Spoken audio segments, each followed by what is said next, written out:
All right, now let's look at the addendum for section 11, outer space. There are four things we're going to go over in this addendum. First of all, the FCC definition of a space station.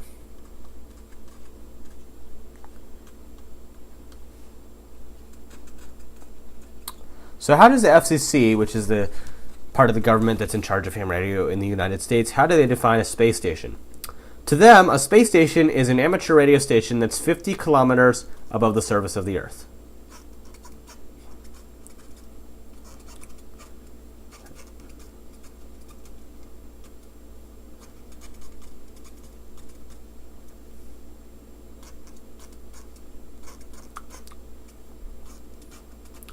Kilometers above Earth's surface.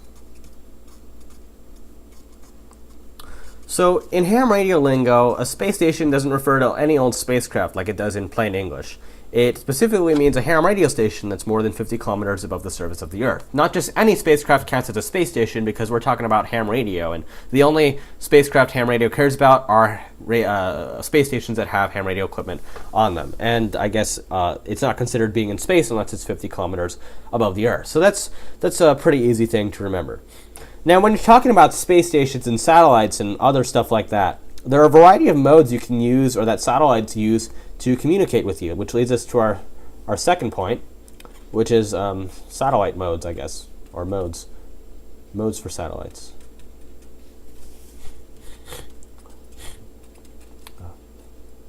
All right, so satellites can use SSB, which is a voice mode.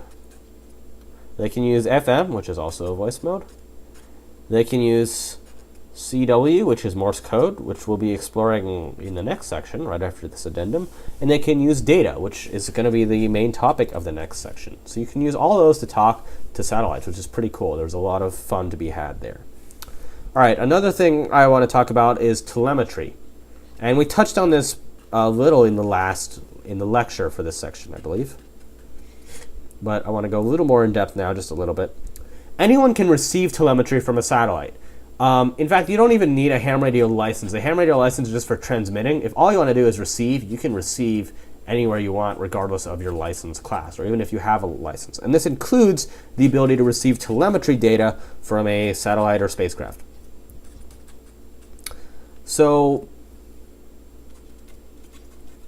what exactly is carried in this telemetry? What is this telemetry? And the answer to that is that telemetry usually carries the health and status of the satellite. It has information regarding how it's doing, if it's in good shape, if everything's working correctly, the health and status of the satellite. Excuse me. All right. The fourth and last thing I want to look at is beacons. And we went over beacons a little. We talked about one kind of beacon in section 10, but in section 11, this section, there's often a beacon on a satellite, which is, it's constantly transmitting some kind of radio signal. And this beacon is really useful because you can use the beacon to adjust your uplink power. So in other words, adjust the power that you're using to transmit signals to the satellite. To adjust the power you're using to transmit to the satellite.